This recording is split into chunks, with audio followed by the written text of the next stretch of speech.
La Rínxols d'or i els tres ossos. Hi havia una vegada, al bell mig d'un bosc verd i tranquil, una caseta de fusta amb finestres petites i una xemeneia que sempre deixava sortir una mica de fum dolç. En aquella casa hi vivien tres ossos: el pare ós, gran i fort, la mare ossa, amable i pacient, i el petit ós, curiós i rialler. Cada matí, els tres ossos preparaven l'esmorzar junts. Aquell dia havien fet una olla gran de farinetes.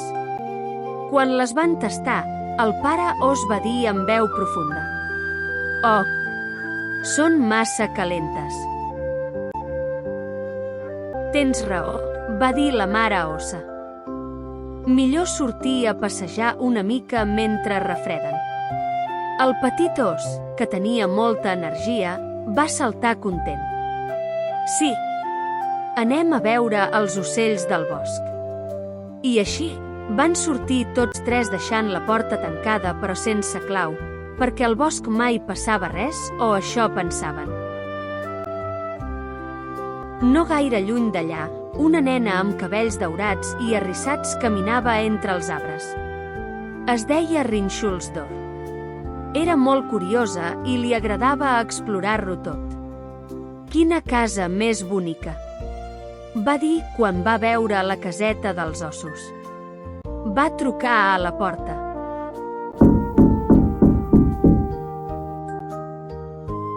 La nena va empènyer suaument i la porta es va obrir. A dins feia olor de fusta i mel. «Només miraré una miqueta», va murmurar. Sobre la taula hi havia 3 bols de farinetes. «Oh, tinc gana». Va tastar el bol gran. «Ai, massa calent». Després el bol mitjà. «Ufa, massa fred». Finalment, el bol petit. «Perfecte». I se'l va acabar tot sense pensar-s'ho 2 vegades.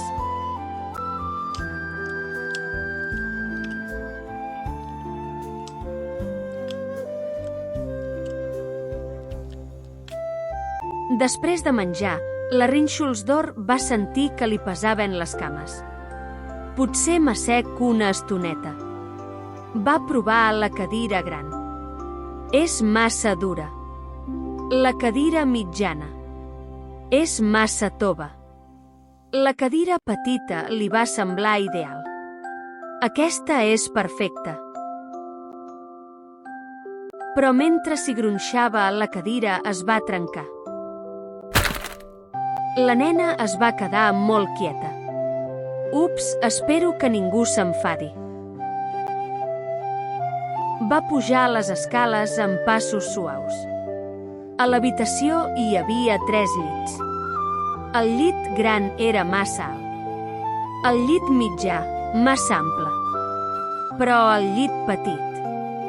Oh, és tan còmode! Sense adonar-se'n, la Rínxols d'or es va quedar profundament adormida.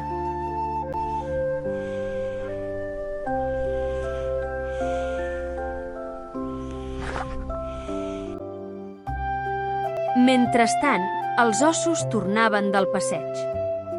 «Ja deu ser hora d'esmorzar», va dir la mare ossa.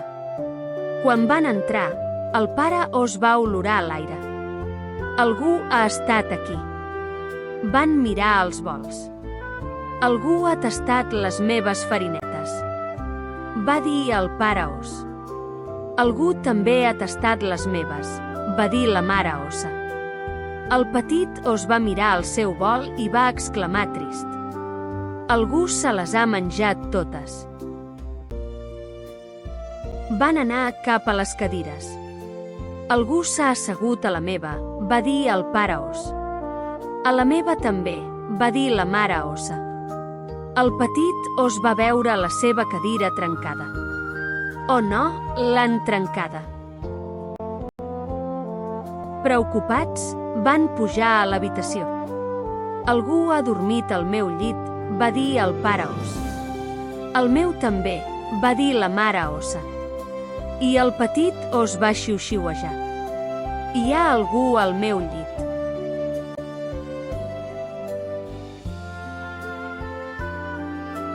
La Rínxolsdor va obrir els ulls lentament i va veure 3 ossos mirant-la. Va saltar del llit espantada. Ho sento molt, no volia fer malbé res, va dir gairebé plorant. El petit os, en lloc d'enfadar-se, va preguntar: «Tenies gana?» La nena va assentir.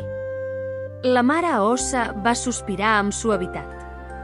«Hauries d'haver demanat permís, petita». La Rínxolsdor va baixar el cap. «Teniu raó, he entrat sense pensar». El pare os, amb veu calmada, va dir: «Tots ens equivoquem, però és important aprendre'n». La nena va ajudar a recollir la casa. Va intentar arreglar la cadira petita amb cola i cordill. Després, abans de marxar, va dir: «Gràcies per no enfadar-vos. No tornaré a entrar mai més a casa d'algú sense permís». El petit os va somriure. «La propera vegada pots venir a jugar, però truca primer».